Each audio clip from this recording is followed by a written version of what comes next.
Jaya Jaya Shri Chaitanya Jaya Nityananda.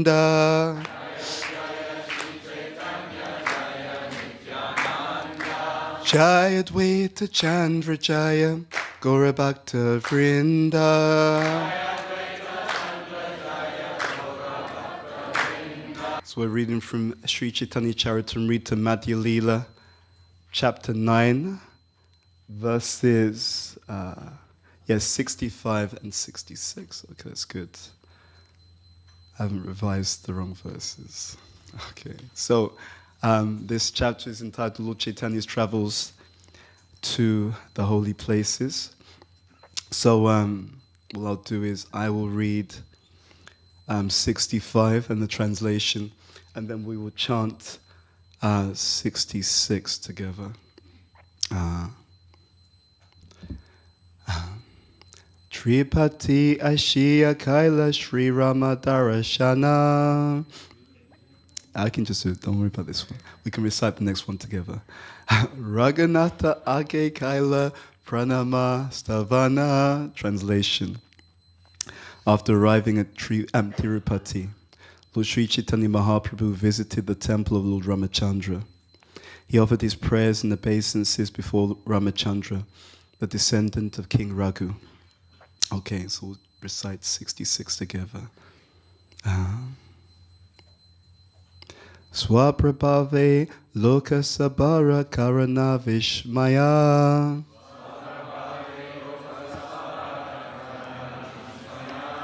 Panana Shime Aila Prabhu Daya Maya.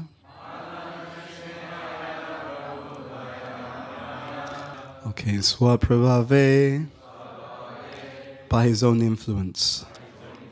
Lokasabhara, of all the people. Karana, inducing. Vishmaya, astonishment. Pana Simhe, to the Lord named Pana Nishimha. Aila came. Prabhu, Lord Sri Chaitanya Mahaprabhu. Dayamaya, the most merciful. Translation and purport by His Divine Grace Srila A.C. Bhaktivedanta Swami Srila Prabhupada. Srila Prabhupada ki jai. Okay, everywhere Sri Chaitanya Mahaprabhu went, his influence astonished everyone. He next arrived at the temple of Pana Nasimha. The Lord is so merciful. Purport. Pana Nasimha, or Panakal Narasimha, is located in the district of Krishna, in the hills known as Mangalagiri, about 7 miles from a city known as Vijayawada. One must climb 600 steps to reach the temple. It is said that when the Lord is offered food with syrup here, he does not take more than half. Within this temple is a conch shell presented by the late king of Tanjore, and it is said that this shell was used by Lord Krishna himself. During the month of March, a great fair takes place in this temple. Okay. So this chapter is narrating the different pastimes of Sri Chaitanya Mahaprabhu as he travels to different places, different holy places.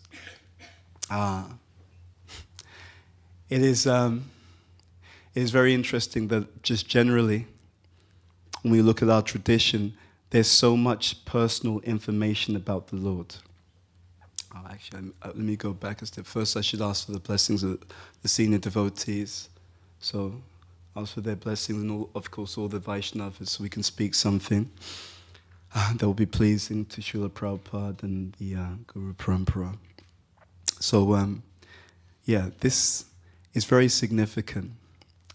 We hear about the Lord and he's actually on pilgrimage. As we can see here, he's visiting different temples, and as he's visiting these different temples, he's offering respects to the different forms of the Lord. Ramachandra has been mentioned in the previous verse. Here is mentioning Lord Nrsimha. So the Lord greeting the Lord. But again, this exchange is emphasizing the subtlety of our Vaishnava tradition. The message of Mahaprabhu. The message of Mahaprabhu is to call out to the entire world the exalted position of the servant. So we talk about avatar, one who descends. One who descends. But Lord Sri Chaitanya Mahaprabhu, he is extolling by his own example the exalted position of what it means to be a servant. And this is not a small thing, because this speaks to the fundamental reason why every living entity who's in material consciousness is unhappy.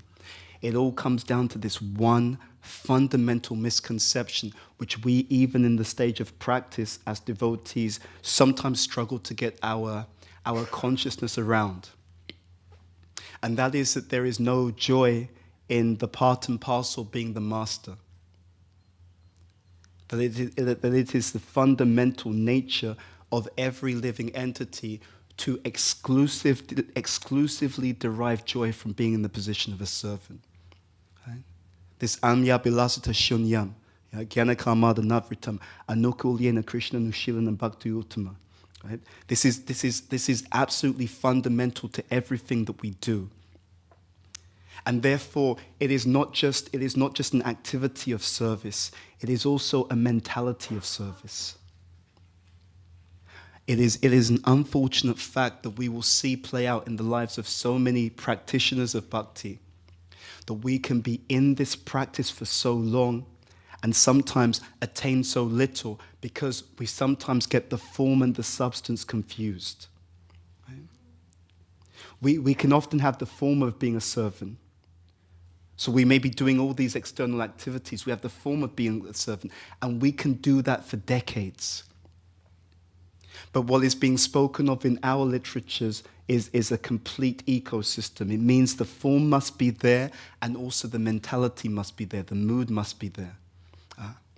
And only when all of these things come together, do we significantly move forward.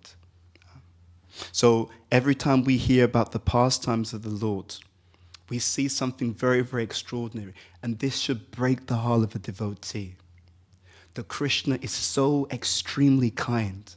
He gave the message previously in his own Swayam Bhagavan form, original form. He gave the message, this Sarvadharma Parityajya, but he knew that the living entities didn't quite get the message. He understood, okay, I've said it, but they didn't quite get it yet. So I'm going to do it again. I'm going to give the message again, but I'm going to give it in a more thorough way. Because we may say something and people may or may not understand, but when they see it, then it's far easier to understand.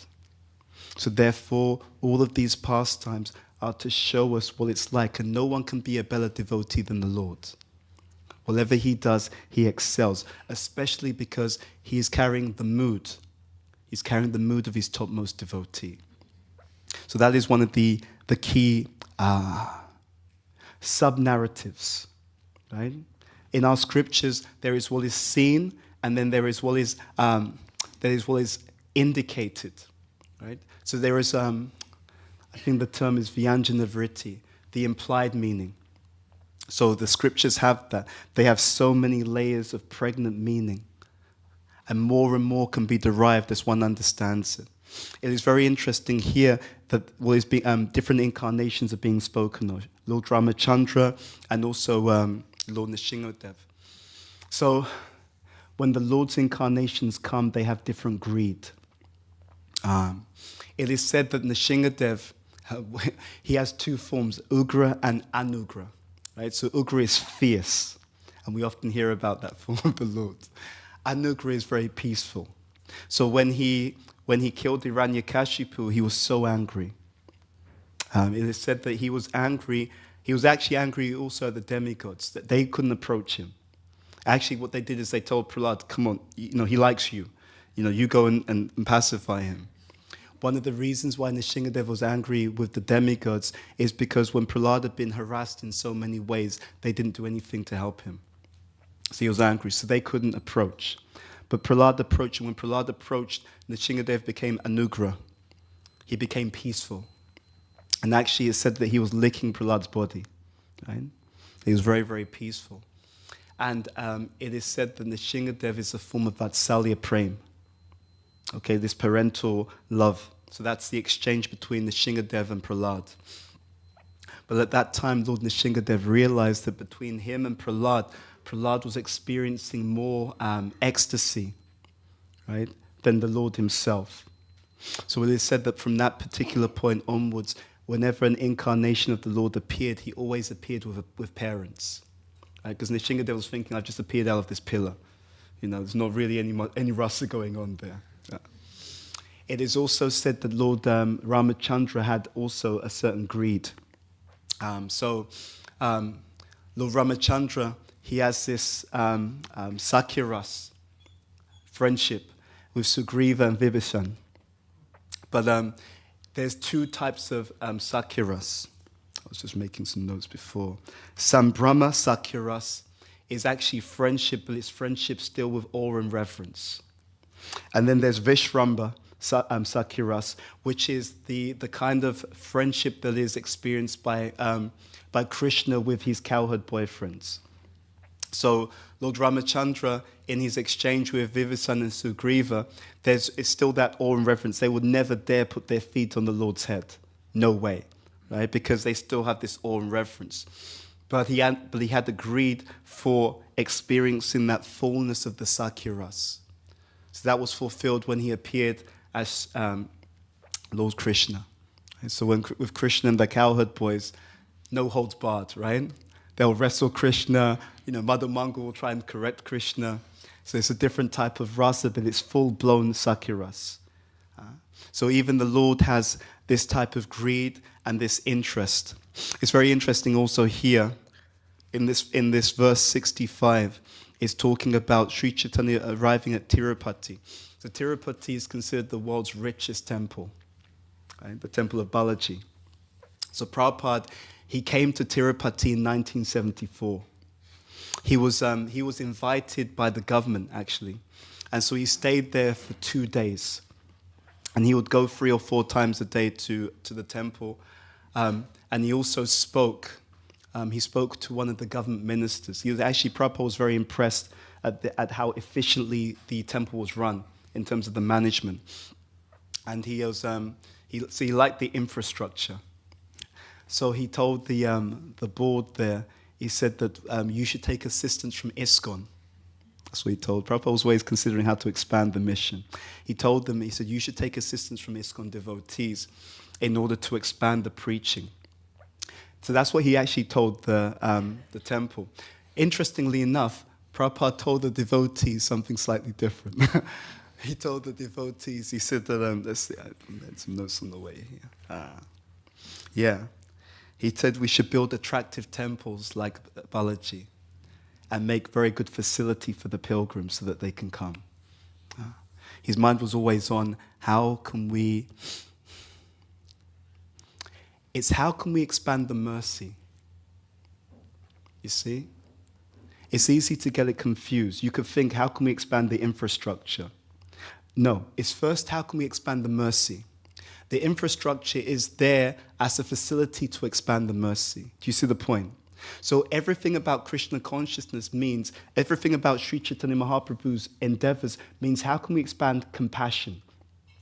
How can I show compassion to humanity who is suffering? And even if people think that they're not suffering, actually it doesn't matter. We are hierarchical, by the way. You see, there's a kind of sub-narrative in the modern society, everyone's opinion is equal. We don't agree with that. Just so you know, we don't agree with it. We can speak to someone and the person can look us in the eye and tell us, actually, I'm okay. And we will tell them, I know you know your own life and the ins and outs of your own life, but excuse me, sir, you're wrong. You're not okay. We have that boldness on the basis of understanding. We have that boldness on the basis of higher authority, that actually it's not a question of what people think, it's a question of what's actually the deep truth, what's actually the deep reality. And it is on that basis, it is on that conviction that everything that is done in this Christian consciousness movement is done. So we should always think, what is the truth? What is the actual truth of the situation, both my own and that of other people? Because it's not such an easy thing to understand. Okay, we'll just stop here. Jai Shri Shri Radha Gokula Nanda ki jai. Jai Shri Shri Sitaram Lakshman Hanuman ki jai. Shri Shri Gauranitai Guru Parampara Srila Prabhupada ki jai. We speak on the basis of the truth. And the truth also can sometimes reveal itself over time. For example, the truth of the physical body. The truth that this body, in course of time, breaks down and decays. So someone may think, I'm okay right now, but that's not the point. The point is we have to see the entire picture. And that's the beauty of Krishna consciousness. It is both deep and complete. You see? And all judgments in life are meant to be made from the platform of a complete picture. The material world is an incomplete picture. Therefore, decisions made on the basis of materialism give an incomplete result, and often they give the opposite of the result that they purport to give. That's why it's so dangerous. That's why it's so dangerous. And that's why people need these teachings.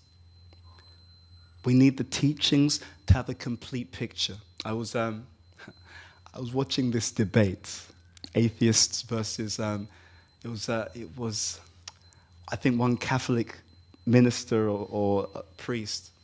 It was quite interesting, but also quite sad. To be fair to the Catholic priest, he actually did a good job of standing his ground.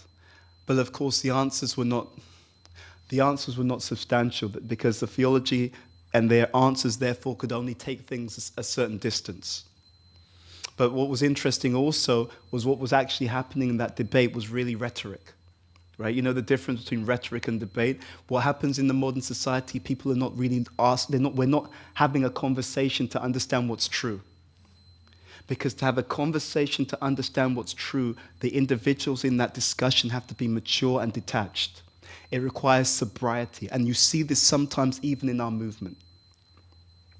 Right? Sometimes you see this in our movement. In order to have a mature conversation, you have to have impartial individuals who will come down and let's honestly talk about the facts. That means no insults, no looking for clever ways to make the other person look stupid or humiliate them, but actually very, very mature. Let's pull our cards on the table. We're going to say what we think is the best way to move forward. And then what's the authority? The authority is Prabhupada. What is in the books? What is the principle? What is the detail? How does it apply to the current time, place, and circumstance? That's a mature and thorough understanding of the truth. I was speaking with one of my mentees recently, and we were talking about, just some aspects of, how he would, engage in his ashram and different things. And we were talking about the difference between the form and the substance. So, for example, there are many aspects of our Vedic teachings, and you could say, well, this is tradition, so we should follow it. And there's real validity in that, by the way. Right? We shouldn't throw out the baby with the bathwater. There are many aspects of our tradition which are extremely wholesome and extremely nourishing, as long as they are properly applied. As long as they are properly applied. If they're properly applied, in other words, we have for example, I gave him the example. I said, well, scripturally speaking, it is said that the wife should be submissive to the husband, right? Sometimes the men, they remember some of the verses more than others, right? Right. It's said like that. So I said to my mentee, I said to him, so if you had a daughter, would you tell your daughter to do whatever her husband tells her? And of course, because he's intelligent, he said, not necessarily. I said, why? He said, of course, it depends on the qualification. You understand the point? And this is something very, very important. It's the form and the substance. Right? So what we have in modern society, And it's very unfortunate. So many times we have the form but not necessarily the substance, and that's where it becomes problematic. But then you get two extremes. One extreme is we get rid of everything. Wrong. The other extreme is we fanatically hold on to form, and then even if it's not working, we just think, well, that's what the scripture says. Wrong. That's also wrong. So the scripture has depth and completeness. Both things are there. Depth and completeness. And therefore, when we understand that, it will eradicate so many of the misunderstandings and the disagreements that we see in the modern society and within our movement. Because oftentimes both sides, if we're honest, again, if we're sober, impartial, and honest, oftentimes both sides have some legitimate concern, right? So sometimes you have a very traditionalist approach, and there's a legitimate concern. There's these forms, these traditional interactions, there's validity to them, right? As long as they're practiced properly and they're not misused. The other side is also true. Sometimes people will think, oh, well, there's been a misuse, so we shouldn't go for them. There's some validity to that in the sense that if something is being dysfunctionally applied, we have to look at that. But there is also a middle ground where we both have the form and it's properly applied. Right? When we have both of these things, then we can have a very, very healthy consideration. So what can counteract the polarization that we see in the modern world? And we see a lot of polarization. It's karmic, by the way. That's why you see it as much inside as you see it outside. What can counteract the polarization is maturity and depth. You see? And Prabhupada, when he talks about this unity with diversity, right? It means so many different things. Our founder Acharya is so brilliant that sometimes he speaks in sutras. So he'll just make a statement, and then that sutra, it can be unpacked. More and more realization can come from just that one sutra. It's interesting also in this pastime. See, in this particular area of the Chaitanya Charitamrita, Lord Chaitanya, when he does his travels, there's so many things that will go on. He'll deliver Kala Krishna Das from the Bhattaharis. He will find the 5th chapter of the Brahma Samhita. I think it's the Paishvini River, right? He'll find it there. He'll debate with the Tattvavadis. So many different Leelas, pastimes, narratives that will go on. And what is that to show us? It is to show us that in the spiritual world there is unlimited variegatedness. In other words, you're never going to be bored in this Krishna consciousness. As long as the devotee is engaged in this process properly engaged, there is unlimited adventure, unlimited Lila. And in fact, the ISKCON movement is an extension of Sri Chaitanya Mahaprabhu's own pastimes. An extension of his own pastimes for the purpose of spreading his mercy and his compassion to all the living entities of the world. And that is something that we have to really... it is something that we have to really give our heart to. When we talked about this, expansion of the Lord's compassion and mercy, one way that, in a mundane sense, for example, in a mundane sense, one of the ways in which people are socialized in a healthy way, and it seems so basic, but one of the ways in which people are socialized in a healthy way is to give them attention. When I was coming here, I got a lift from Ram Lakshman, and we were talking in the car, and he made a wonderful point, as he always does. We were talking about socialization and how when devotees come to the movement, sometimes there are so many unmet human needs, which then spill over into the environment. And so we were just talking about how that works. And then one thing that it got me thinking is that in traditional Vedic society, because the parents weren't so stressed out, and because the lifestyle was much more human and God-centered, therefore the parents were able to give real attention and time to the children. So by giving that focused time and attention to the children, what that would do for the child is it would deeply imbibe within the child an understanding that you are valuable and important. One of my friends, when he had his first child, he told his spiritual master, he was just talking to him and getting some points, and his spiritual master told him, he said, for your child, you're their God, right? So how you deal with them has a big impact, and Ayurveda says the same thing.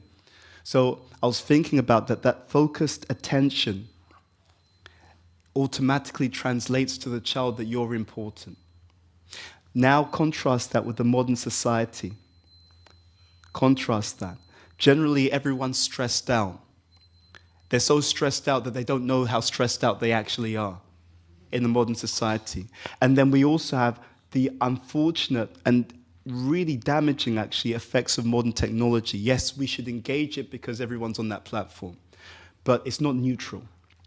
We should be under no illusion. So they call this the attention economy, that the technology is built to get you looking at it as much as possible. So we've turned our attention from people and turned our attention to things. Okay? So then what happens is, therefore, people that we are speaking to, as they enter into the devotional environment, we may notice that there are so many personal and social dynamics that often need to be addressed.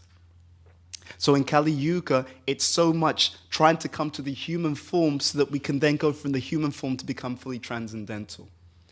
Has anyone noticed that? Yes or no? Yeah, absolutely.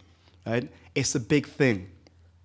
So we have to be even more careful in our interactions with devotees, because a major part of the devotees' movement forward is how they become socialized in the association of the devotees. And I would humbly suggest that so many of our social and political issues that we see, they all come back to these same human level challenges. Right? They all come back to these same human level challenges, whether it's power politics or all kinds of crazy things like that.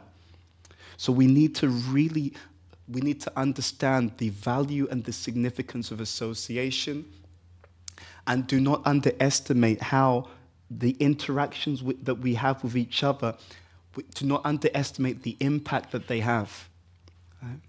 What we're trying to do is we're trying to do real devotional service. That means real devotional service without this desire for name, fame, adoration, profit, and gain.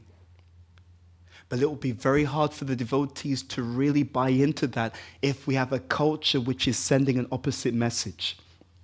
You see? There is, in terms of culture, there are two types of culture. There is the explicit culture, right? What is actually written down and official, okay? And then there is the indirect or covert culture. That means what gets rewarded. You understand the difference, right? So you have someone comes into the movement. We're all about pure love of Godhead. We're all about pure devotional service, selfless service. We can say that, and it's true, right? That is the official culture, because that is what is given by Prabhupada, and that is what is lived by Prabhupada. He didn't just write this down. This is what he demonstrated 24 hours a day, 7 days a week, while he was physically on this planet. Now, at the same time, in every environment, every yatra, there is also an implicit culture, okay? There is also what is rewarded, what is allowed, right? What is emulated. And so we always want to make sure that as much as possible, both things are aligned. That the movement has so many wonderful and sincere devotees. I want to humbly request that we always remember, why did we come? Right? I want to humbly request that we always remember, why did I decide to say yes to Krishna consciousness? Why did I decide to come to this particular movement? And always to remember, and this was our first point, which we said is emulated by the example of Lord Chaitanya, to remember actually that nothing else is going to make us happy. Even if we think that it will, it won't. And sometimes you can see, sometimes we can drive so hard in the wrong direction. Okay?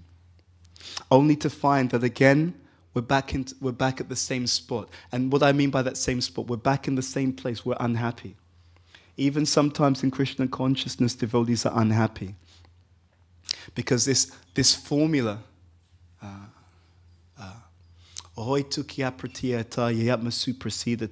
this formula, this isn't it's not something that's being imposed.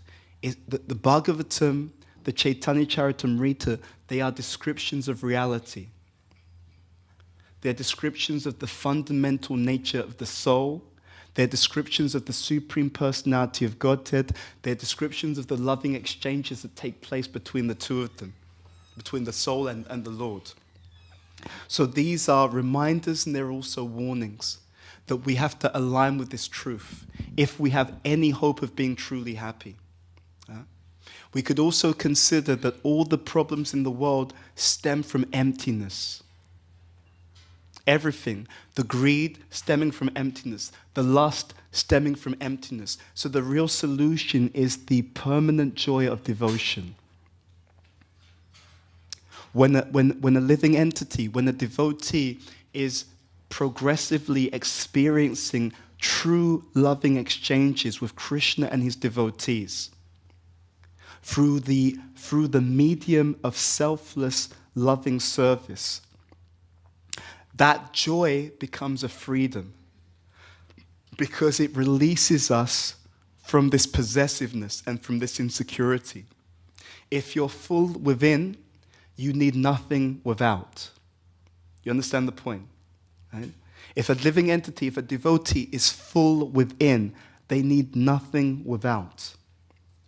I remember when I first came to the temple in London, ISKCON London, and I used to serve the lunchtime feast. I was studying at university. I'd come during break and just help with the food, and I didn't make my own plate, right?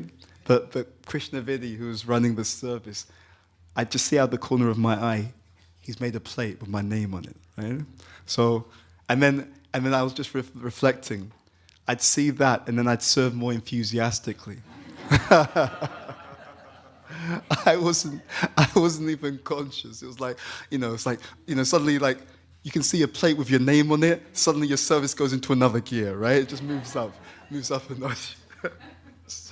So the living entity is like that. There's a joy in devotion. We can say so many things, but you know what the real preaching is? The real preaching is the happy devotee. The real preaching is the happy devotee. When the devotees are engaged in this devotional service properly, when we serve properly, when we associate properly, when we accept the true philosophy properly, because you can accept a bogus philosophy even in Krishna consciousness. Yeah, Prabhupada says pure devotional service, but really it's okay. We could do something else, right? It's okay. Right? When we accept that properly, when we accept the truth properly, and when we act on that platform, the devotional power is explosive. It's very interesting in this particular verse. I'll read this again. This is 66. This first sentence struck me. Everywhere Sri Chaitanya Mahaprabhu went, his influence astonished everyone. Isn't that amazing? We often talk about this bhakti shakti. And again, Prabhupada was like that.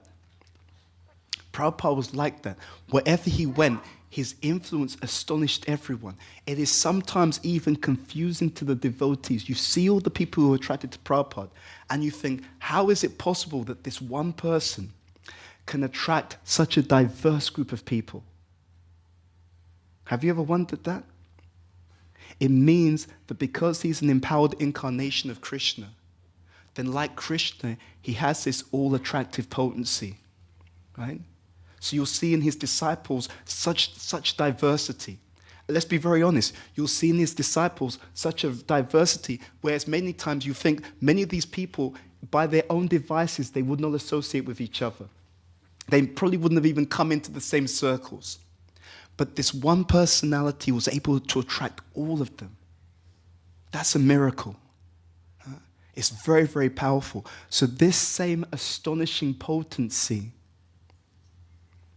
is something that all devotees can tap into to the degree that we are properly connected to Krishna. Because, believe it or not, the Krishna consciousness movement, it continues to move by the mercy of the Lord, by the mercy of Krishna.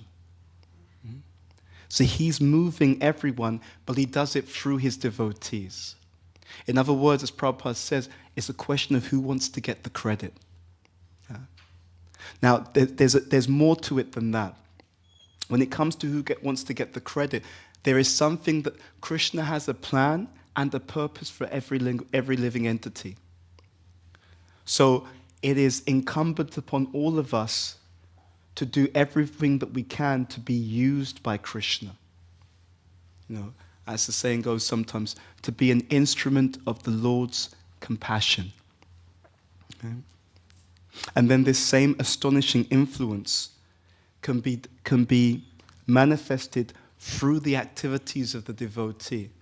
Just like the pure devotee is selfless, the Lord is also selfless. He's prepared to do it, and he's prepared to give his own devotees the credit for something that he himself has done. I'm going to pause for a moment because I'm conscious. What time is class meant to finish? 10 to 9. Yep. Questions up until 9. Questions up until 9, okay. Because I have a habit of going over time, so I better be careful. Okay, so that same potency is really meant to be established. So we're meant to see miracles in the movement. We're meant to see miracles in the movement. And they will continue to happen if we continue to be open to being used. So what this means is we have to practice this. We talked about that form and substance. We have to practice being a devotee in form, but also a devotee in substance. So linking that to what we said earlier, the parents paying attention to the child, and that also gives something to the child, that sense of value, which the child carries into their later life, and which helps them to be a grounded, functional, balanced, and healthy human being. And then if at a certain point that person comes to Krishna consciousness, then from the human level we come to the platform of pure devotion. It is very interesting. I was listening to something on this point about the chanting. It was an angle that I must have read before, but I forgot about it. It is said that when we're chanting, one of the reasons why we should chant attentively is because when you chant attentively, that chanting penetrates the subconscious. It goes deep into the consciousness of that devotee, and in that way it is able to clear away materialistic patterns that hold one back from making real progress in Krishna consciousness. You see, there are always opportunities in Krishna consciousness. There's always so many aspects of the philosophy that we can get deeper realization on. And what we're looking for compelling realization. What do I mean by that? You're looking for a realization that will compel you to align with the example that's given in the scripture. It's not enough to have an understanding. We want an understanding that will cause us to act more towards Krishna's pleasure. So again, this idea that attentive chanting, and this is why we emphasize both the form and also the consciousness, the mentality. Attentive chanting, it actually goes beneath the level of consciousness. It actually starts to transform something very, very deep within us, because we all have so many lifetimes of samskars. So don't think that whatever karma you're dealing with, the karma a living entity experiences in any one life is a fraction of their total karma. We sometimes forget that, right? So someone says, I've got good karma, bad karma. You don't even, trust me, you have no idea, right? No idea. You have, what plays out in a particular life is a fraction of the karma. In Mahabharata, at the end of the battle of Kurukshetra, Dhritarashtra approaches Krishna. He says to him, why is it the case that I was born blind and my 100 sons had to die? He's told that 50 lifetimes ago you were a hunter. You shot a flaming arrow in the nest of birds. The parent birds escape, but the flames from the arrows seared their eyes, so they were blinded, right? And the nest of birds, right? The 100 birds in the nest, they were killed, right? That's why in this lifetime you were born blind, and your 100 sons had to die. And Dhritarashtra says, "Oh, I get that, but," he said, "but that was 50 lifetimes ago. That was 50 lifetimes ago. Why did it happen in this life?" He was told, he said, "because it took you 50 lifetimes to come to the point of having 100 sons." So our karma is playing out in different ways. It plays out in different ways. A portion of it is manifesting in a particular life. So understanding that, at the same time, devotional service is so powerful that it can literally end that entire cycle of samsara. So we should see the proper context. We should see the power and the gift that we're being given. And therefore, when we say attentiveness, we often talk about it in terms of chanting. But actually, everything in devotional service should be done attentively. Right? Everything in devotional service should be done attentively. Attentive chanting, attentive hearing, attentive reading, attentive service, and it should all be done with the right mood. These are secrets of acceleration. Secrets of acceleration. So sometimes we do, as devotees, we know that there's a ninefold process. And Prabhupada, I believe it's the 3rd canto Bhagavatam, he will talk about how there's different combinations, okay? And he goes up to 81 combinations. So someone's hearing may be in the mode of goodness. Then their chanting may be in the mode of passion. And then their prayer may be in the mode of ignorance, right? So we do different aspects of devotional service in different modes. It is incumbent upon the devotee, therefore, to understand how can you do this devotional service in such a way that you're able to really get the most progress from your practice. And of course, because chanting is the Yuga Dharma, that becomes particularly significant in the way that we practice devotional service. Right? I was in New Vrindavan recently, and so we were giving some seminars on the Madhya Kadambini. And we were talking about this particular point, that there are many different stages of advancement, and in those different stages of advancement, there's different symptoms. But they all fundamentally come down to the same thing, different degrees of purity. Right? As Prabhupada would sometimes say, purity is the force. Purity is the force. Someone sent me this letter. It was very interesting. They sent me this letter by Prabhupada. Let me see if I've got it with me. It's a very, very interesting point that Prabhupada is making. I'm going to read it to you. So it was very, very interesting for me just because of Prabhupada's real emphasis on purity. And he really had great hope that the purity would make all the difference. And would allow us to achieve so many wonderful things. So this is a letter that Prabhupada wrote to Yogeshvara, 28th of December, 1971. Quote, I have seen your advertisements as shown to me by Shamasundar, and I think you have made the thing less important. This kind of ad is not good. It is not grave. Our process is to show Krishna consciousness as it is, not as others want to see it. Interesting, right? By showing Krishna consciousness in this way, you are making the thing less important. I don't know what that thing is in particular, but it is not that we should change to accommodate the public, but that we should change the public to accommodate us. Interesting. These books are the best advertising. They are better than advertising. If we simply present Krishna consciousness in a serious and attractive way, so it's not about not being attractive, but it's not losing the essence. In a serious and attractive way, without need to resort to fashionable slogans or tricks, that is sufficient. Our unique asset is our purity. Right?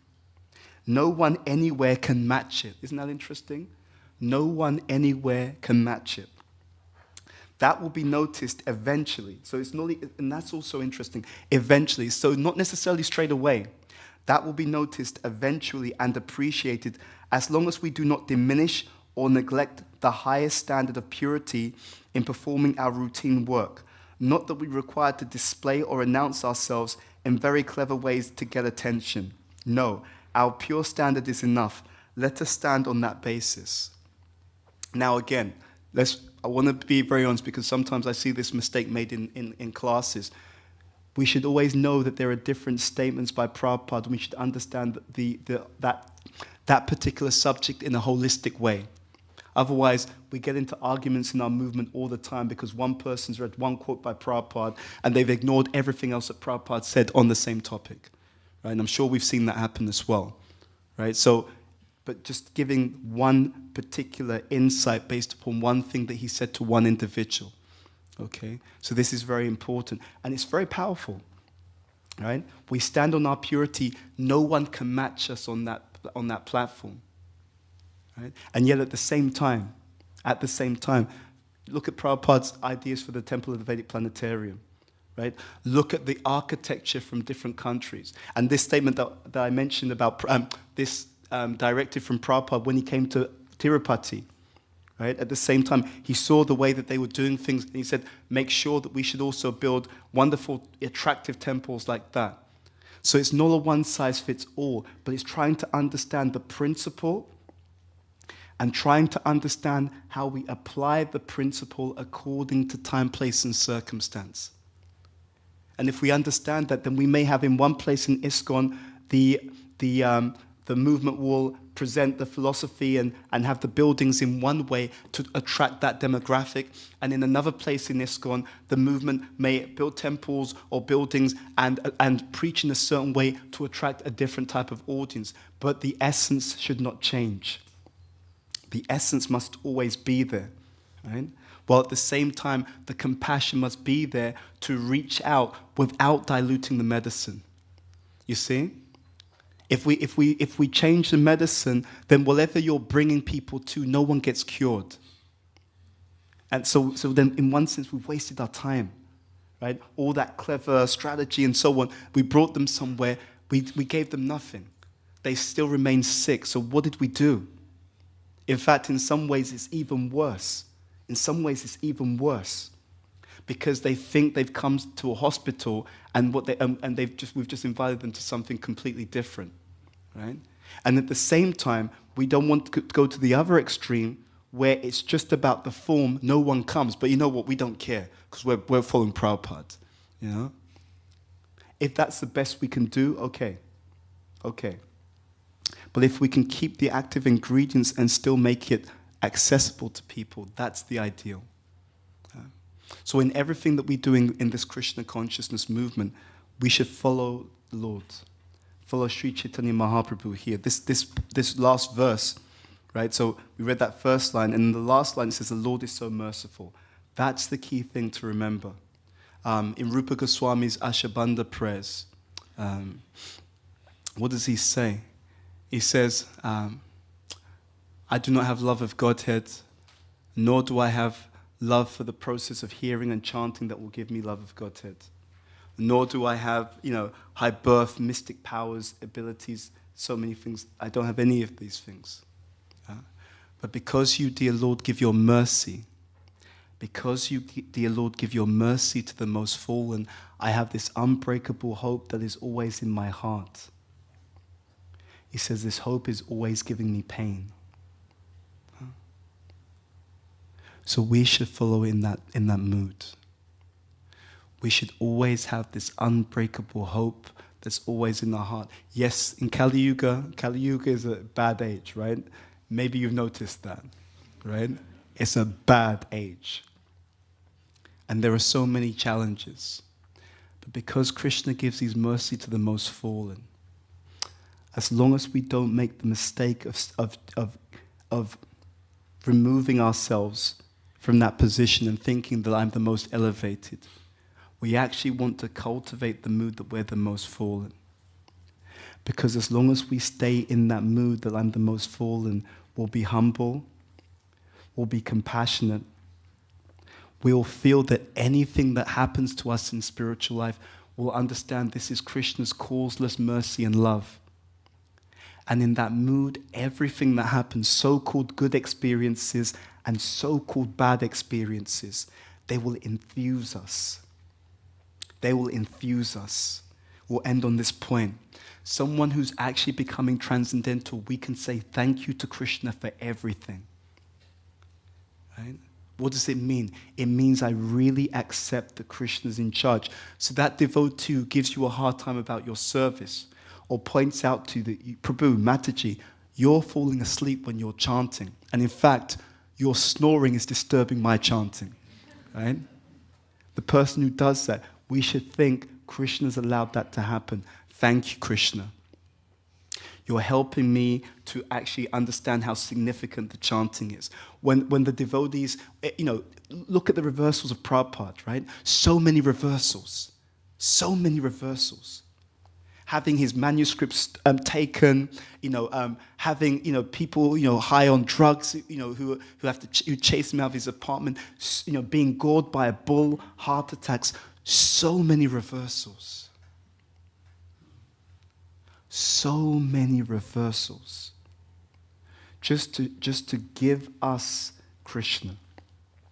We want to practice this transcendental mentality.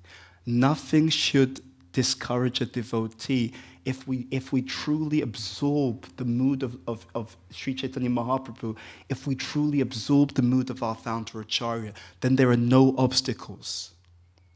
There's nothing that can disappoint or discourage us because we remember that behind every circumstance and situation is the loving hand of Krishna. And even if I don't understand fully why something had to happen in a certain way at this time, there will still be a loving and compassionate reason behind it. Right? This is really where we need to go. And I often find in my own life, if we try to imbibe these things when there's no issue, it will come to our aid when the challenges appear. Does that make sense? So we should consider. Yeah, if we try to imbibe these points when there's no challenge, right? Let's say we're not dealing with a particular emergency. If we try to put these gems into our hearts before the test comes, before the emergency comes, then just like the student who's revised properly, right? You come into the class one day, the teacher says, surprise, surprise, we're going to do a snap test. Because we've already imbibed the answers, then we're able to handle the test. Therefore, Nityam Bhagavata Sevaya. The regular hearing, the regular reading, and not just reading, but with submissive oral reception. The regular reading with submissive oral reception, these gems, these reminders that there is a supreme personality of Godhead who loves everyone. The reminder that everyone, whether they are practicing or not practicing, that everyone by nature is a devotee. Everyone's a devotee. Not just the members of ISKCON. Not just the members of the Gaudiya Math. Even the auntie that you don't like. It's a subliminal thing, right? I have a lot of aunties, okay? But even the auntie that you don't like, even she's a devotee. Guess what? Wow. Isn't that amazing? If we can absorb these into the consciousness, then remember that Krishna loves you. And he's rooting for your success. He's arranging everything, the tests and the encouragement, the messages, always hoping that we will take these deep into our heart so that the next test that comes, we will pass the test with flying colors. Yeah?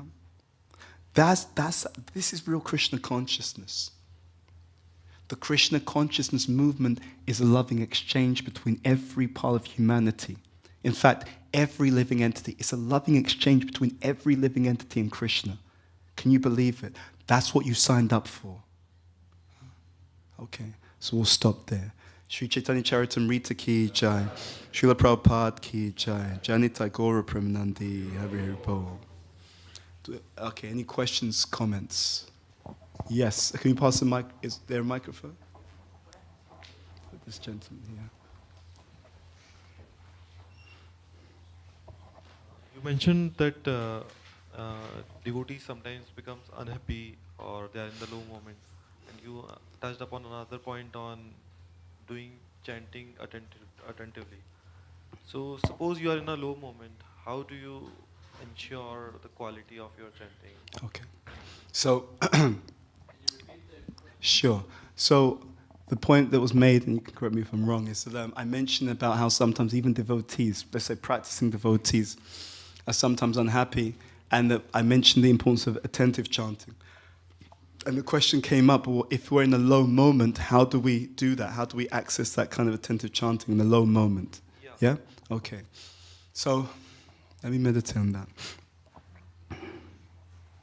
Yeah. As devotees, we should know what particularly helps us to stay enthused.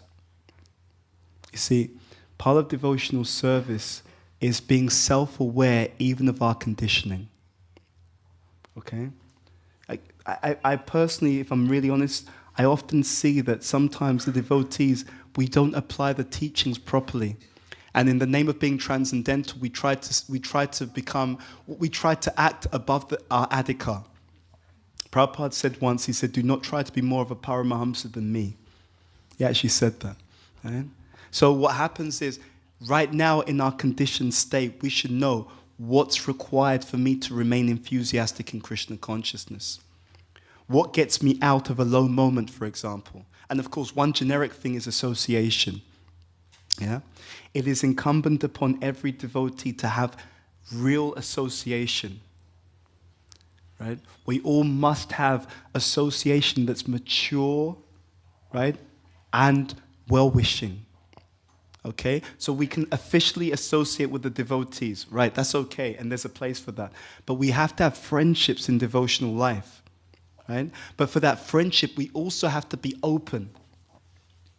Yeah? Because I was listening to something recently, and a beautiful point was being made, that you can't grow without being vulnerable.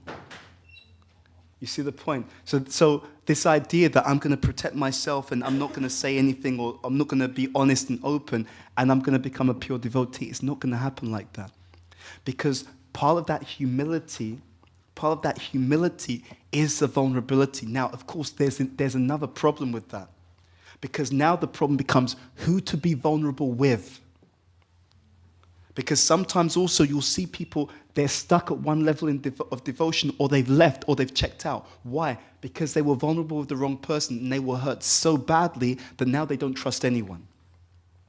Huh? So I was explaining this to some devotees recently. Actually, we were doing some classes on leadership. Bhishma Dev's instructions to Yudhisthira, leadership, and I was explaining to the attendees that the head protects the heart and the heart protects the head. Actually, Ruben, who was here earlier, he made because we often speak about this stuff, he made a wonderful point to me. See, how is someone going to become a devotee if you're not soft-hearted? It's just not going to happen. Because the whole idea of bhakti is it's about loving exchanges. So if a devotee becomes hard-hearted, bitter, resentful, you're in real trouble. We're in real trouble. But then what do we do? How do we bring all of this together? Well, it means is we should wisely choose association. We should love everyone. But you can love people very easily if you really understand where they are and where they're coming from. You know, again, you get these extremes. One extreme, complete sentiment. The other extreme, completely guarded. No. We should have loving exchanges. That same openness to the mantra, that openness to good association, it's transformative. Right? So without vulnerability, we can't grow. But we have to be vulnerable in the right way, at the right time, in the right association. So that's how we can help to raise ourselves in a low moment. By two things. One, understanding what helps me to get through those times personally. And two, regular association with sincere, mature, and compassionate devotees. Okay? Technically, the Shastra says swajatiya, snigdha. So snigdha means affectionate. Swajatiya means like-minded. right? So there's all these, and it also says exalted.